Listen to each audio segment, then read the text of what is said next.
Sepanjang nonton, gue tuh ngerasain manis-manis sekaligus kebawa perasaan dan mikirin soal rasa manusia gitu.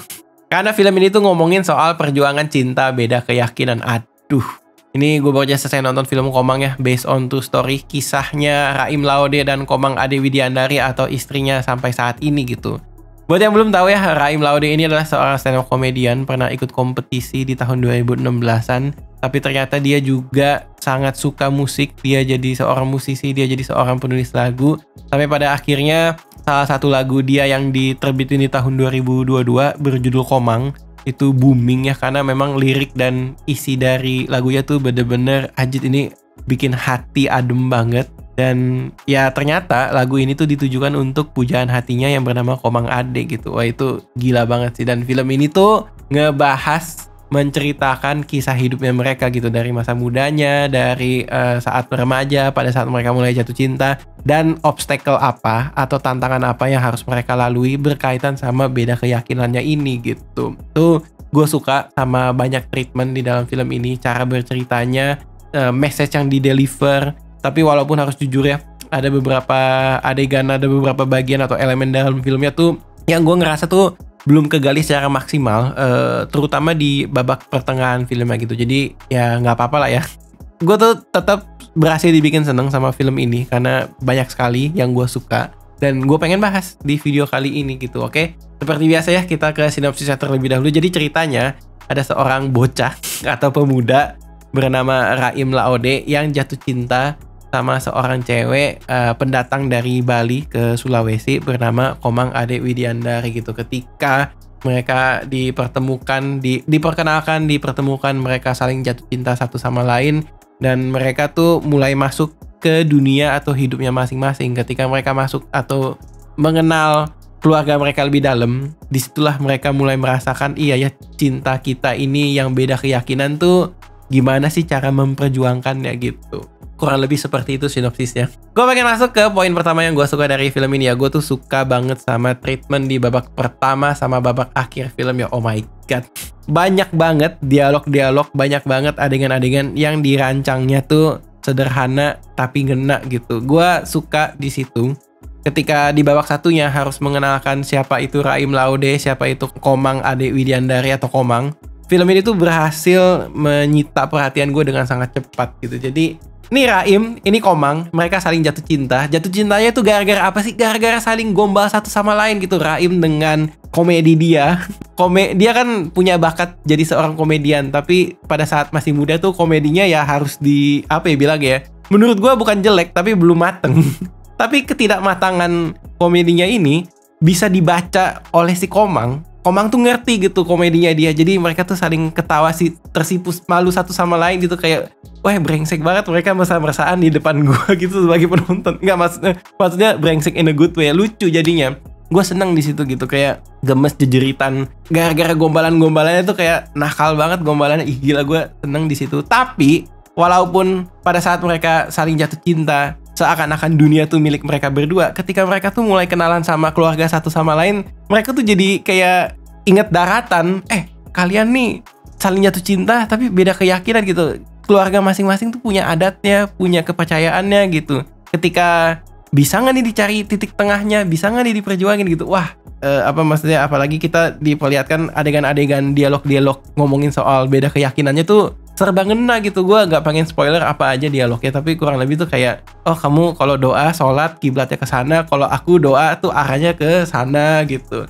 Oh kamu makan B2 gitu, atau oh kamu makan sapi atau enggak gitu. Aduh, adegan persisnya silahkan dicek sendiri di dalam filmnya. Tapi momen-momen kecil, momen-momen subtil seperti itu tuh di deliver kena banget ke gue tuh jadi wah ini gimana sih cara mereka perjuangin cintanya gitu. Gue jadi kayak mengatur ekspektasi pada saat filmnya dimulai dan di pertengahan film sampai ke akhir gitu. Gue kayak ini seru nih dramanya untuk diikutin. Itu yang gue suka dan yang berhasil mereka kerjakan di babak awal. Nah, poin kedua yang gue suka dari film ini datang dari aktingnya Aurora Ribeiro sebagai Komang. Aduh, banyak banget adegan emosional.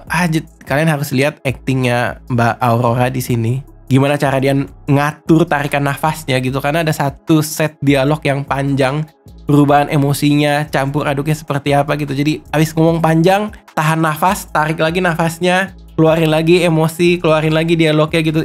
Itu jadi seru banget gitu. Gue gak pengen spoiler, tapi silahkan dicek sendiri dan dinikmati adegannya seperti apa. Itu gue suka banget chemistry-nya ke banyak karakter di dalam film gitu. Gimana si Komang dengan sosok ibunya, gimana Komang dengan Raim Laode dan keluarganya si Raim Laode. Itu manis-manis banget, di deliver dengan sangat baik. Itu gue suka gitu ya. Mbak Aurora mantep banget lah di sini. Gue yakin ini tuh kayaknya salah satu peran dia di film drama romance yang sangat menantang sih gitu. Ngelihat apa yang dia kerjakan di sini tuh luar biasa gitu. Oke. Nah, poin ketiga yang gue suka dari film ini berkaitan sama visual dan audionya gitu, atau aspek pendukung dalam berceritanya gitu. Ketika visual, production design, set, tempat, rumahnya, kayak apa sih bilangnya, rumahnya si Raim seperti apa gitu ya, mencerminkan latar belakang keluarganya kayak gimana. Ketika rumahnya Komang, kayak gimana nih? Komang sebagai penganut agama Hindu, menjalankan sehari-hari, menjalankan budayanya seperti apa, kostum budayanya, barang-barang yang berkaitan sama budayanya, itu bisa dipresentasikan dengan cakep-cakep semua. Dan ngomongin soal audio, ya ini kan Raim Laude sebagai penyanyi, banyak ya lagu-lagunya, dan liriknya tuh banyak yang menyentuh. Ketika adegannya perlu kasih rasa hangat, perlu kasih rasa emosional, perlu ngomongin soal percintaannya mereka, dipilihin lagunya yang mana, dipilihin juga liriknya yang mana, dipilihin juga timing dimasukin lagunya di adegannya kayak gimana. Itu berhasil dipresentasikan dengan baik di film ini. Jadi gue suka gitu. Nah, sekarang gue pengen ngomongin beberapa hal yang menurut gue tuh bisa dibilang kekurangan, misalkan berdasarkan preferensi gue gitu secara subjektif, atau bisa juga jadi gue tuh lebih suka bilang sebagai ini kayaknya potensial tapi belum maksimal, dan gue pengen jadiin ini sebagai bahan diskusi aja gitu. Oke, gue tuh ngerasa ya yang jadi kekurangan banyak gue rasakan tuh di babak pertengahan film. Fondasi kenapa kurangnya itu, gue ngerasainnya tuh film ini kayak belum berhasil men-set, ya adegan yang ini tuh timelinenya di sini loh, adegan yang ini tuh timelinenya di sini loh gitu. Jadi mungkin bilangnya time frame gitu ya, time frame. Gimana cara film ini menggambarkan, meyakinkan penonton peristiwa yang mana tuh terjadinya di tahun berapa. Karena setelah selesai menonton film, gue tuh suka sama filmnya. Gue penasaran sama kisahnya Raim Laude. Gue jadi googling gitu, gue cari di Wikipedia. Gue baru tahu dia itu sebagai komedian ikut kompetisi stand up yang dimunculkan di dalam filmnya sepertinya di tahun 2016. Dan kemudian menjelang akhir film, peristiwa pentingnya launching lagu yang berjudul Komangnya itu di tahun 2022. Akhirnya gue kayak dapat gambaran, oh ternyata kayaknya film ini tuh time frame-nya tuh 6 tahun nih, dari 2016 ke 2022. Seandainya di film ini bisa memetakan di tahun ini begini, tahun ini begini, tahun ini begini, lebih jelas gitu ya, atau lebih konkret, kayaknya lebih memudahkan gue sebagai penonton untuk ngenikmatin alur atau laju peristiwanya si Raim Laude sama Komang di dalam filmnya gitu. Sayangnya filmnya tuh belum kesana. Akibatnya banyak apa ya bilangnya ya, banyak treatment di dalam babak keduanya ini yang itu tadi ya belum maksimal gitu. Gue ngerasa salah satunya ini berkaitan sama poin kedua yang gue pengen bahas adalah reasoning karakternya. Jadi ketika gue sebagai penonton, sepanjang menonton di babak pertengahan ya, gue jadi menebak-nebak ini laju waktunya nih loncat berapa hari sih dari adegan yang satu ke adegan yang lain gitu, berapa hari, berapa jam, berapa minggu atau berapa bulan gitu. Jadinya gue ngelihat kayak gimana perjalanan karakter, gimana cara si Raim Laude beralasan ke si Komang gitu ya, beralasan reasoning ya gitulah pokoknya. Itu jadi kayak belum mulus dan kadang tuh akan terasa loncat-loncatnya ketika nggak dijelasin nih waktunya di mana-mana aja ya gitu. Jadi jumpy dan lain sebagainya. Jadi kadang ada masanya di pertengahan gue tuh ngerasa si Raim Laude ini red flag banget, tapi di saat yang bersamaan gue yakin ya namanya anak remaja gitu ya, maksudnya ya dia nih masih muda nih gitu. Ketika di awal film, kesalahan apa sih yang harus dia apa ya bilangnya perbaiki untuk kedepannya, untuk dia jadi pribadi yang lebih dewasa dan lebih baik, dan berhasil memperjuangkan cintanya ke Komang gitu. Itu ya tuh jadi kayak kurang terbangun dengan solid menurut gue sih seperti itu. Walaupun ya film ini banyak sekali memberikan petunjuk-petunjuk, si Raim Laude ini tuh banyak dapat ujangan, istilahnya tuh kayak kata-kata hari ini gitu, banyak banget. Jadi gue ngerasa development karakter si Raim Laude ini yang dipresentasikan oleh film tuh banyak datangnya tuh dari orang-orang di sekitarnya yang sebegitu sayangnya sama dia, yang ngajarin supaya dia jadi sosok yang lebih baik gitu. Seandainya film ini tuh kayak kasih porsi sedikit lagi gitu untuk si Raim Laudenya sendiri nih sebagai karakter, yang kasih lihat lah dia belajar dari dalam dirinya sendiri tuh seperti apa, ini tuh perjalanannya tuh akan jadi lebih memorable. Gue ngerasanya seperti itu. Tapi ini cuma berlaku di babak pertengahannya ya, karena masuk ke babak akhir tuh udah berhasil di deliver dengan menyenangkan gitu. Gue suka di situ. Nah, poin ketiga yang menurut gue masih belum berhasil digali dengan baik potensinya, itu berkaitan juga sama poin pertama sama poin kedua ya, time frame sama reasoning. Gue tuh ngerasa gini, ada beberapa adegan yang ketika gue nggak tahu laju waktunya secepat apa, secara presentasi adegannya tuh jadi kayak ada sebuah dialog antar karakter yang kayaknya tuh dua topik besar yang berbeda, tapi dipercepat lah ya. Jadinya tuh hanya dalam waktu beberapa menit. Contoh gini, gue nggak pengen spoiler adegan persisnya seperti apa, tapi konteksnya gini. Kakaknya ngomong ke si Raim, mama kasih kabar, papa masih ngerokok gitu.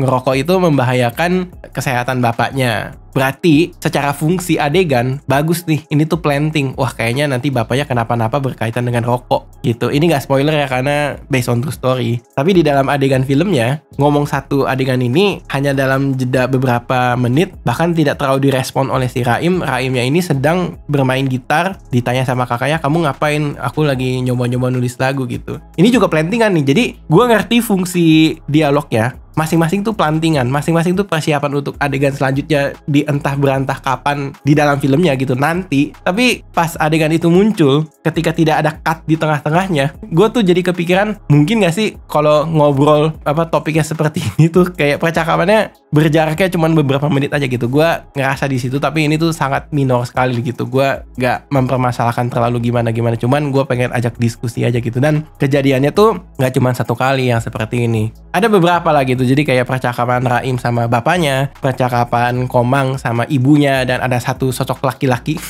yang membuat Raim tuh kayak cemburu dan lain sebagainya gitu. Ada di situ, pokoknya kayak gue ngelihat, adegannya ini oke nggak ya? Tapi nggak apa-apa deh, gue ngerti karena karena film ini tuh secara time frame tuh loncatan tahunnya tuh kayaknya bisa jauh lah gitu. Jadi ya udahlah, nggak apa-apa gitu. Overall, gue tetap suka sama filmnya. Banyak sekali message yang ngomongin soal beda keyakinan, ngomongin soal gimana sih kita nih sebagai sesama manusia ketika mencintai satu sama lain, kita juga tidak boleh melupakan aspek rasa kemanusiaannya, aspek manusiawinya seperti apa gitu. Itu yang berhasil dideliver oleh film ini gitu. Ketika itu berhasil dan hasilnya menyenangkan, yang tadi tuh kekurangan gue anggap minor lah. That's it, itu aja dari gue Arya pamit undur diri. Sampai jumpa di video dari Habis Nonton Film YouTube channel selanjutnya. Kalau misalkan udah ada yang nonton film Komang pengen ikutan komentar, boleh ya tulis di kolom komentar gitu. Oke, bye-bye semua, thank you.